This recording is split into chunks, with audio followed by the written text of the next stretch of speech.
Jadi seperti saya katakan tadi, biasanya seorang ibu mengalami haid itu dia hitung berapa hari, kadang 6 hari, kadang 7 hari sudah bersih. Dia harus menghitung kebiasaannya itu. Jadi kalau dia umpama sampai 2 bulan berturut-turut dia mengalami istihadah, maka setiap bulan itu dia hitung kapan biasanya dia haid. Umpama biasanya tanggal 20 atau 21. Maka tanggal 20, 21 sampai tanggal 29, umpama 1 minggu dia haid, itu dia tidak sholat, tidak puasa. Tanggal 30 dia harus mandi, dia harus sholat.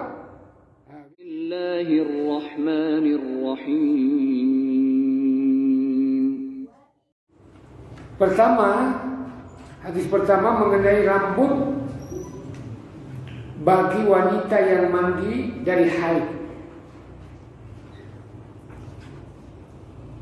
Ini mengurai rambut ya.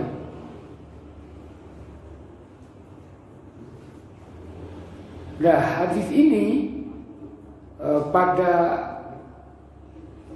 bab mandi pertama ini sudah kita bacakan ini. Tapi ini terulang karena mengenai orang yang mandi haid.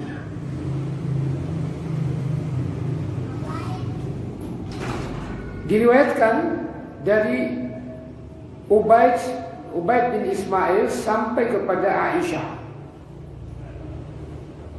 radhiyallahu anha. Kata Aisyah, kharajna muwafina li hilali Dzulhijjah. Kami keluar bertepatan saat nampak hilal bulan pertama ya, dari Dzulhijjah. Lalu Rasulullah SAW bersabda, man ahabba ayyahilla bi'umratin falyuhdil. Siapa yang ingin memulai hajinya dengan umrah, hendaknya lah ia lakukan. Fa inni laula anni ahdaitu la ahlaltu bi umrah.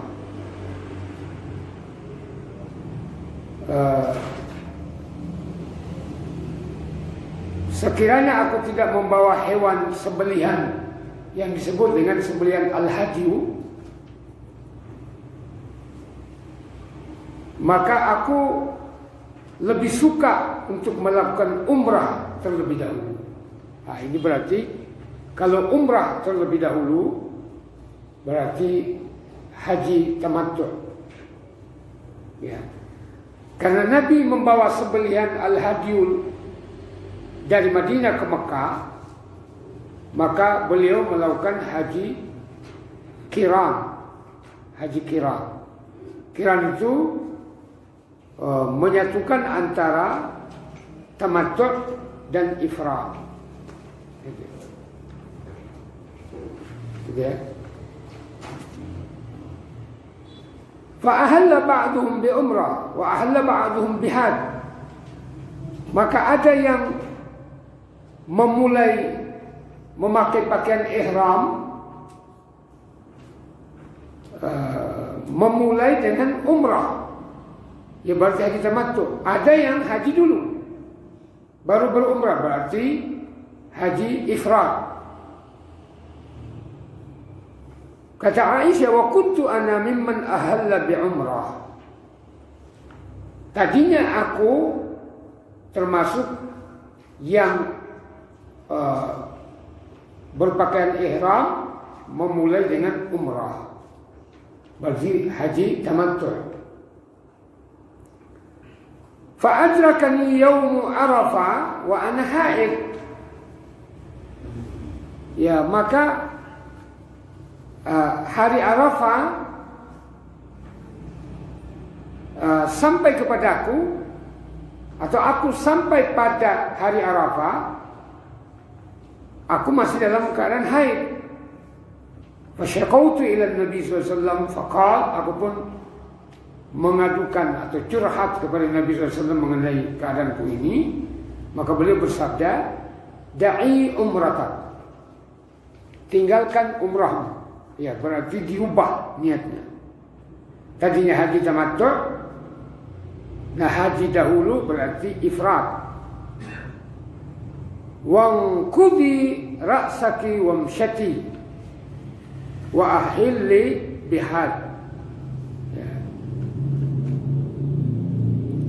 Maka kata Nabi, uraikan rambut kepalamu lalu sisirlah. Nah ini yang boleh menguraikan dan menyisir rambut bagi perempuan haid yang tidak berihram. Ya, ada memang itu untuk untuk perkara yang tidak boleh dilakukan ketika memakai pakaian ihram, menyisir rambut, memakai wangi-wangian, gitu ya, menutup kepala bagi laki-laki, gitu ya. Ya, yang kita catat di sini menguraikan rambut dan menyisir kepala. Ya, ini sesuai dengan temanya ya. Itu semua kita bacakan. Kemudian hadis kedua mengenai firman Allah yang kejadiannya sempurna dan yang tidak sempurna. Mukhallaqatin wa ghairu mukhallaqatin. Wa ghairu mukhallaqatin. Ini mengenai ciptaan. Dari Musaddad sampai kepada Anas bin Malik bahwa Nabi SAW bersabda, Inna Allah Azza wa Jalla, sesungguhnya Allah Azza wa Jalla wa kulla birrahmi malakan yaqulu ya Rabbi nutfatun, ya Rabbi alaqatun, ya Rabbi mudghah. Gitu ya. Sesungguhnya Allah Subhanahu wa taala menugaskan malaikat dalam rahim seorang perempuan. Gitu. Yaqul, malaikat itu berkata, ya Rabbi, wahai Tuhanku, nutfah. Sekarang baru nutfah, baru cairan sperma. Kemudian dia berkata lagi, ya Rabbi alaqah, ya Allah segumpal darah, ya Rabbi mudghah,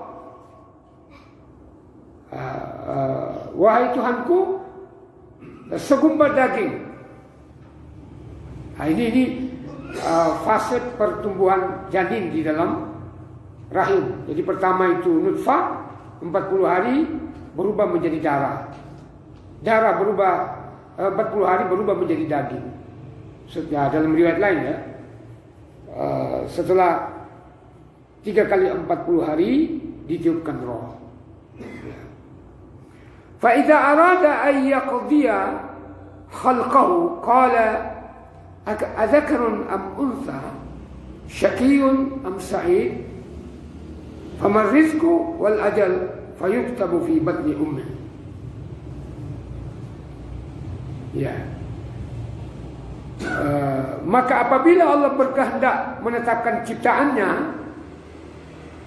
malaikat itu bertanya kepada Allah, ya Allah,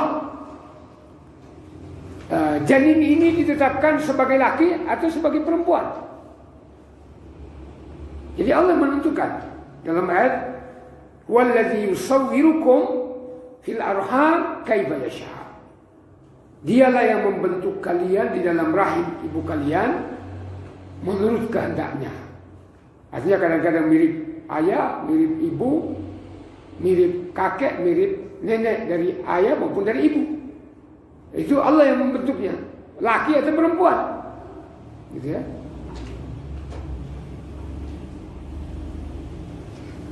Syaqiyun am sa'id. Nah, ditanya lagi oleh malaikat, apakah dia syaki, menderita atau celaka, atau dia sa'id, bahagia.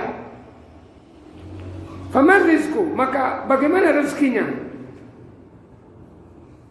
Wal ajal, dan ajalnya. Fayuktabu fi batni ummi, maka ditetapkanlah ketentuan takdirnya selagi berada dalam perut ibunya. Kok apa kaitannya dengan bab kitab tentang haid ini? Ya, karena ada perempuan. Jadi perempuan itu sudah ditakdirkan oleh Allah Subhanahu wa taala. Pertama, dia hamil, kedua dia haid.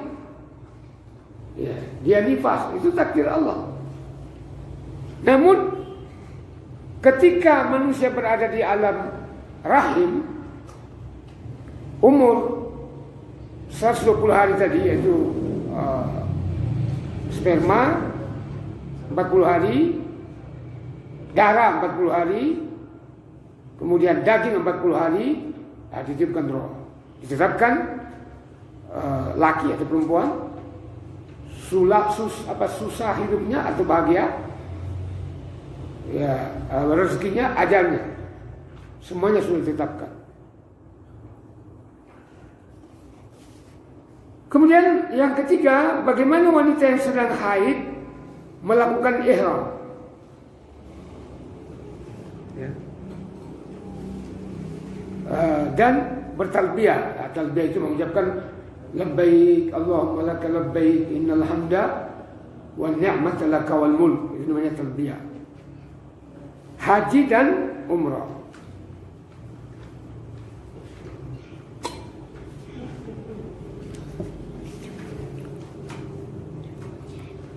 Ya, diriwayatkan dari Yahya bin Bukair sampai kepada Aisyah. Jadi Aisyah ini paling banyak. Inilah hikmah mengapa Nabi SAW menikahi Aisyah itu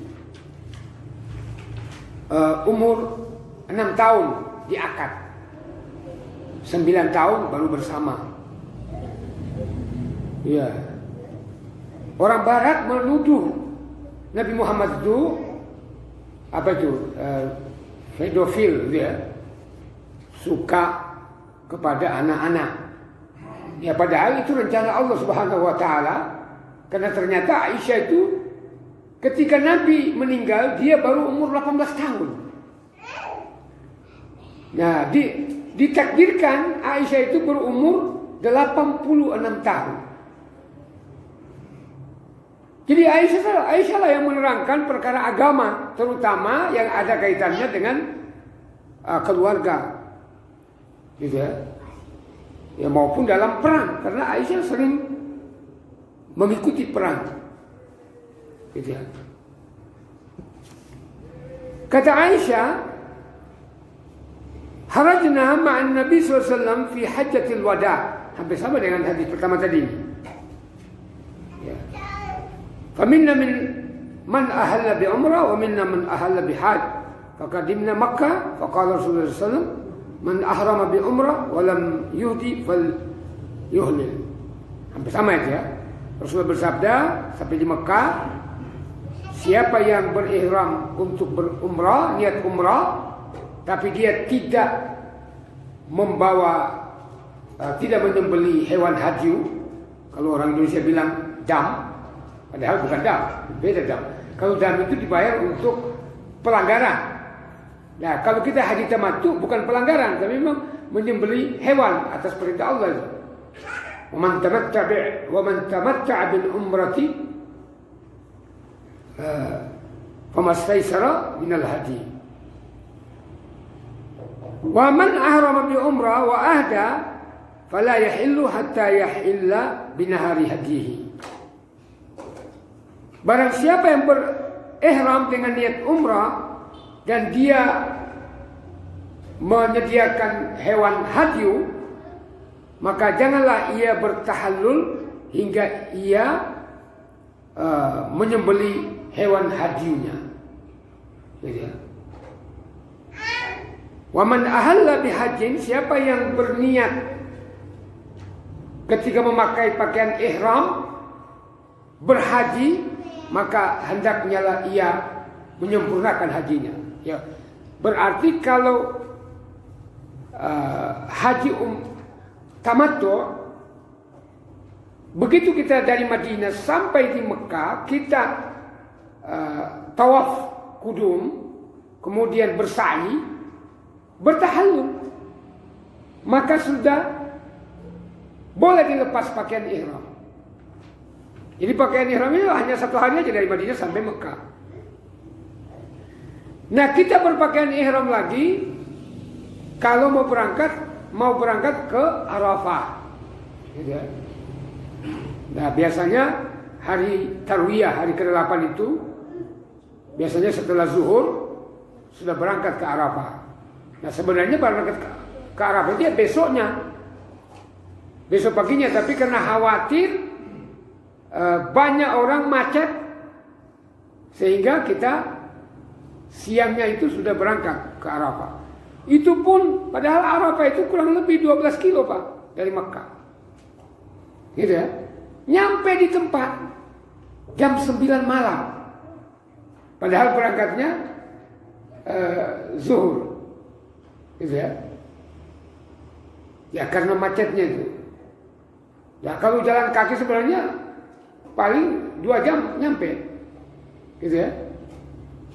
Daripada pakai bis tapi merayap. Nah, sementara kalau berniat dari Mekah itu berhaji, dari Madinah itu sampai hari Nahar. Hari Nahar itu hari Idul Adha. Berarti tanggal 10 Zulhijjah. Gitu ya. Sudah menyembelih hewan, baru bisa lepas. Habis itu bertahallul, baru bisa lepas ihram. Jadi lama dia. Makanya orang Indonesia lebih banyak memilih haji tamattu. Mau kloter pertama maupun kloter terakhir, ya sama. Gitu. Gitu ya Pak Haji ya. Tamattu.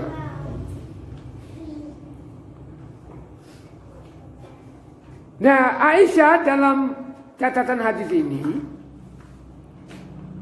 berkata, "Fahidtu, aku pada waktu itu haid." Terkenal hadis ini. Maka tadinya yang pertama itu beliau berniat untuk berumrah, tapi karena begitu sampai di Mekah, Aisyah haid. Kata Nabi, lakukan seperti apa yang dilakukan oleh haji kecuali bertawaf. Ya, karena orang yang haid tidak boleh tawaf di Masjid Haram, tidak boleh masuk masjid. Ini juga membuktikan bahwa perempuan haid tidak boleh masuk masjid. Gitu ya.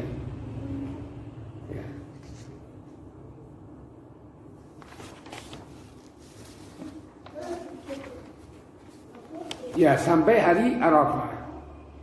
Walam uhlil illa bi umrah. Ya, maka aku tidak tidak berniat memakai pakaian ihram kecuali umrah pada waktu itu. Fa amarani Nabi sallallahu alaihi wasallam an anquda ra'si wa amtashita wa uhilla bihaj. Jadi Nabi memerintahkan supaya membatalkan niat umrahnya, tapi niat haji, maka boleh dia menyisir rambutnya. Gitu. Hampir sama di hadis ya, cuma ini jalurnya beda. Ya, maka berdasarkan hadis ini lanjutannya Aisyah itu berumrah setelah berhaji.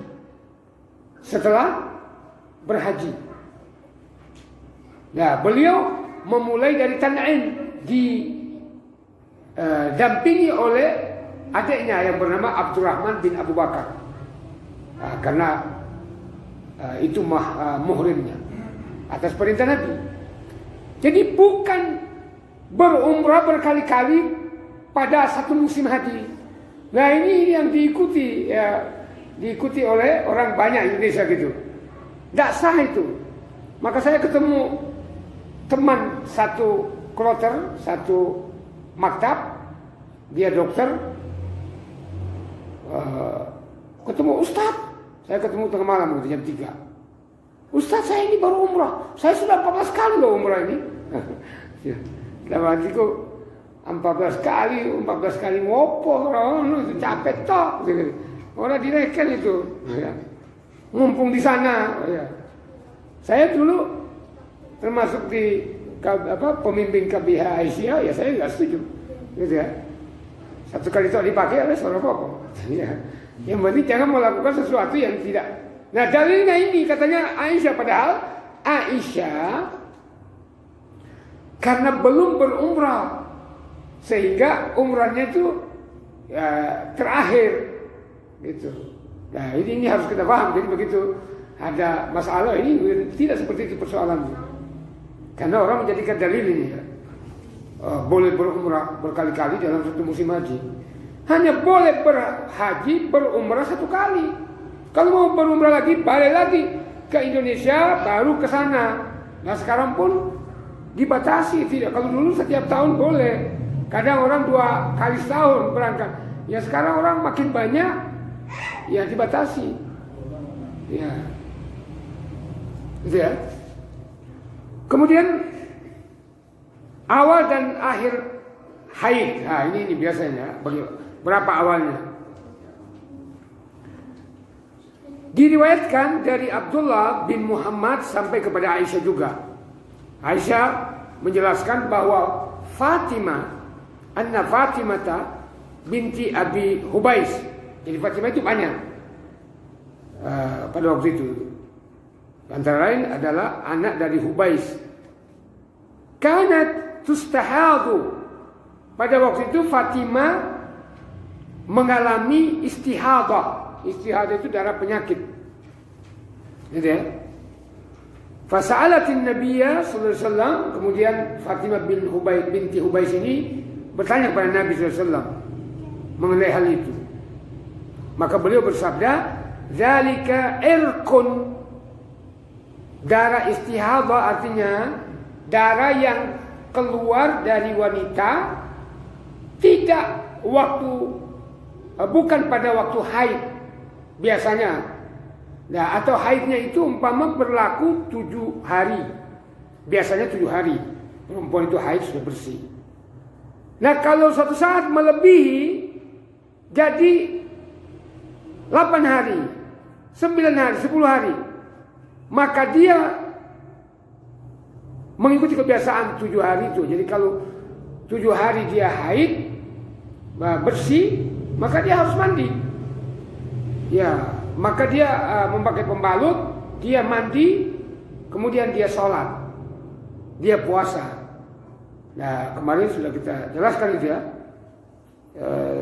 Sebagian pendapat para ulama, perempuan yang haid itu sebaiknya dia mandi di akhir waktu zuhur atau maghrib. Nah, setelah dia mandi, dia sholat zuhur di akhir, azan asar, kemudian dia segera sholat lagi. Jadi bukan di jamak, tapi disiasati seperti itu. Dia sholat zuhur akhir, sholat asar di awal. Jadi 1 kali mandi dia antara zuhur dan asar. Nah, maghrib juga mandi. Jadi dia mandi menjelang maghrib berakhir. Nah, kemudian setelah sholat maghrib dia sholat isya, ya, 4 rakaat. Nah, kalau zuhur tidak nyambung dengan waktu lain khusus. Jadi 3 kali dia mandi istihadah, karena istihadah. Maka Nabi menyatakan walaisat bil haidha, itu adalah air. Ya, itu seperti keringat. Air itu keringat dan bukan darah haid. Fa iza aqbalatil haidu fada is-shalah. Ya, maka apabila haid itu datang, maka tinggalkanlah sholat. Wa iza adbarat fagtasili wa sholli. Dan jika telah selesai, mandilah dan sholatlah. Paham gak ini? Jadi seperti saya katakan tadi, biasanya seorang ibu mengalami haid itu dia hitung berapa hari, kadang 6 hari, kadang 7 hari sudah bersih. Dia harus menghitung kebiasaannya itu. Jadi kalau dia umpama sampai 2 bulan berturut-turut dia mengalami istihadah, maka setiap bulan itu dia hitung kapan biasanya dia haid. Umpama biasanya tanggal 20 atau 21. Maka tanggal 20, 21 sampai tanggal 29, umpama 1 minggu dia haid, itu dia tidak sholat, tidak puasa. Tanggal 30 dia harus mandi, dia harus sholat. Nah, gitu ya. Kalau biasanya, tapi kalau Imam Syafi'i membatasi. Ya beda ini kalau tadi Imam Ahmad, Imam Malik. Seperti hadis ini. Kalau mazhab Syafi'i rahimahullah, beliau membatasi bahwa haid itu 1 hari 1 malam paling cepat. Jadi ada orang haid 1 hari 1 malam bersih, dia mandi.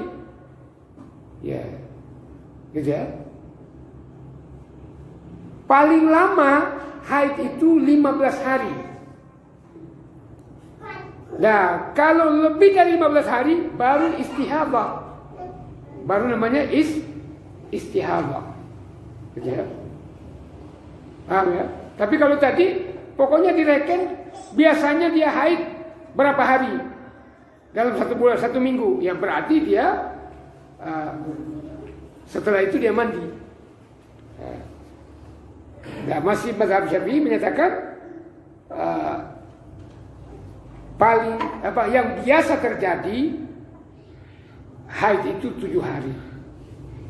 Haid itu 7 hari itu biasanya. Ya. Halal ghalib. Ya, jadi kalau melebihi 15 hari baru istihadah. Nah, begitu juga nifas. Nifas itu menurut mazhab Syafi'i, Imam Syafi'i rahimahullah, sekejap. Jadi begitu melahirkan langsung bersih. Siapa ini? Fatimah putri Rasulullah. Jadi begitu melahirkan tidak ada lagi pendarahan. Ya. Maka pada itu ya sekejap. Seketika. Nah, biasanya nifas itu 40 hari. Nah, paling lama 60 hari. Jadi kalau ada orang perempuan nifas lebih dari 60 hari, maka lebihnya itu dia harus sholat. Ya, kelihatannya masih seperti sistemik kalau Syafi'i, gitu ya. Ya. Jadi ada batasnya. Sampai paling lama 15 hari kalau haid, lebih dari 15 hari ya berarti darah istihadah. Kalau Imam Ahmad, Imam Malik, menurut kebiasaannya, menurut hadis ini, ya kebiasaan wanita itu 7 hari dalam 1 bulan, maka kalau lebih dari 7 hari berarti istihadah, dia harus mandi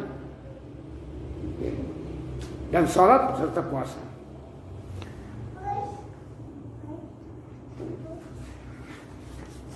Kemudian wanita haid tidak mengqadha salat yang ditinggalkannya ketika sedang haid.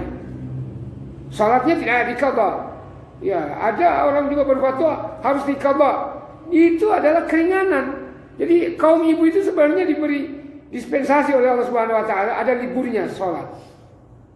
Ya, tapi kalau puasa ya diqadha. Beda karena puasa itu ada bulan selain Ramadan. Tapi kalau sholat setiap hari ada sholat, maka tidak ada qadha sholat. Termasuk bagi perempuan haid. Ini diriwayatkan dari Musa bin Ismail sampai kepada Mu'adz. Mu'adzah. Jadi ada Mu'adz, ada Mu'adzah. Mu'adzah ini perempuan. Annam ra'atan, ada satu orang perempuan, qalat bi Aisyah, berkata kepada Aisyah, atajzi ihdana salata idza tahurat. Ya. Apakah seorang dari kita, yaitu perempuan maksudnya, harus melaksanakan salat yang ditinggalkannya bila dia sudah suci. Faqalat, maka Aisyah berkata, aharuriyatun anti kunna nahidu ma'an Nabi sallallahu alaihi wasallam fala ya'muruna bihi atau qalat fala naf'aluhu. Apakah kamu dari kelompok Hawalid? Ya.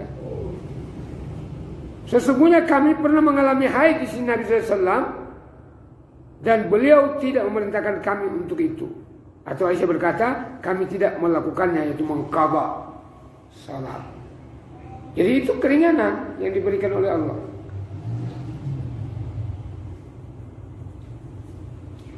Nah, kemudian tidur bersama istri yang sedang haid dan berselimut bersamanya dengan pakaian yang dipakainya. Nah, kalau orang Yahudi dipisah, tidak mau tidur. Ya, orang Islam boleh. Ya. Coba kita lihat dari Sa'ad bin Hafiz sampai kepada Abi Salamah bahwa hadatsathu anna Ummu Salamah qalat, bahwa Ummu Salamah bercerita kepada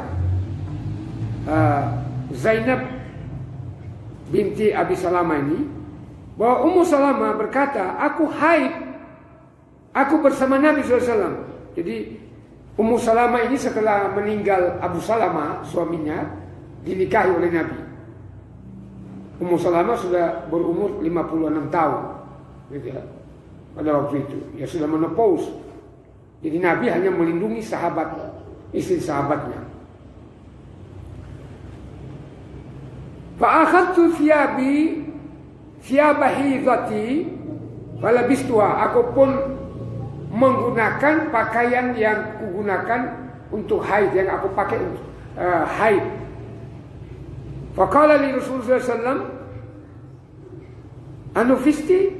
Rasulullah bersabda kepadanya, apakah kamu haid? Ya berarti baru menopause ini, gitu ya. Qultu na'am. Ummu Salamah berkata, ya. Fada'ani fa'adkhalani ma'ahu fil khamila. Maka Nabi SAW memanggil dan mengajakku masuk ke dalam selimut. Gitu ya, awal-awal mengenai haid, mandi, kita sudah bicarakan ini dalam bahwa kita boleh mendekati maupun berjumpa dengan istri yang sedang haid, yang penting tidak berhubungan suami istri. Ya. Itu toh yang dilarang. Nah, kalau Yahudi seperti saya katakan tadi, mereka tidak mau tidur bersama istrinya. Nah, kita boleh, tidak apa-apa. Apalagi sekarang sudah modern, gitu ya.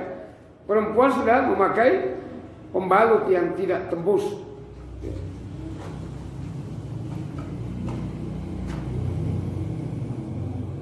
Qalat wa haddatsatni an Nabi sallallahu alaihi wasallam kana yuqabbiluha wa huwa shaim. Nah, Ummu Salamah ini juga menceritakan kepada perempuan tadi bahwa Nabi SAW mencium Ummu Salamah sementara pada waktu itu Nabi sedang berpuasa. Jadi mencium istri tidak membatalkan puasa, gitu ya.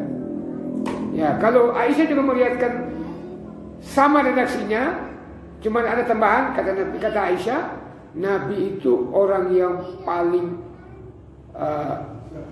bisa menahan emosinya, artinya tidak terpancing. Artinya mencium istri bukan karena nafsu, tetapi karena cinta, itu tidak membatalkan wudu, tidak membatalkan puasa. Ya. Gitu ya. Karena kalau ada orang mendekati istri kok batal wudu, gitu ya. Nah, kalau itu mazhab Syafi'i, gitu ya. Kalau mazhab Hambali kemudian Maliki tidak batal wudu kecuali ada perasaan.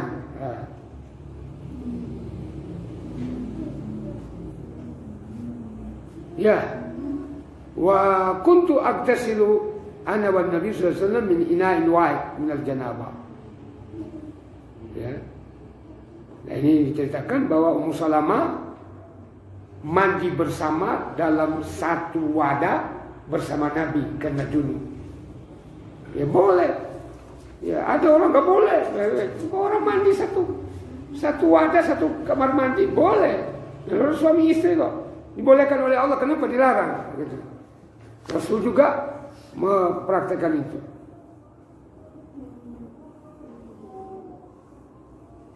Kemudian menggunakan pakaian khusus untuk haid selain pakaian saat suci. Diriwayatkan dari Mu'adz sampai kepada Ummu Salamah lagi berkata, qalat baina ana ma'an Nabi sallallahu alaihi wasallam muttaji'ah fi khamilatin khittu. Ketika aku berbaring bersama Nabi sallallahu alaihi wasallam dalam satu selimut, aku mengalami haid. Fansalaltu fa'akhadtu thiyaba hidati.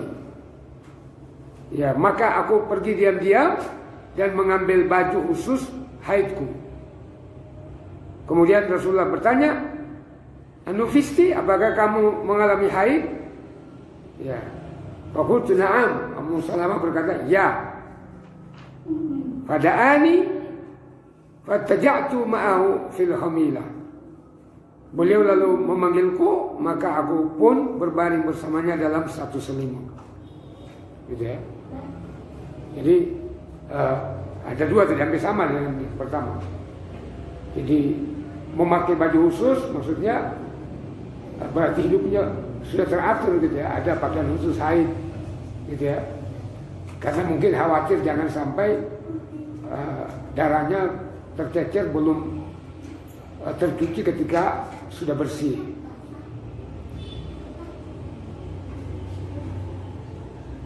Nah, kemudian wanita haid boleh menghadiri sholat 2 hari raya untuk mendengarkan khutbah.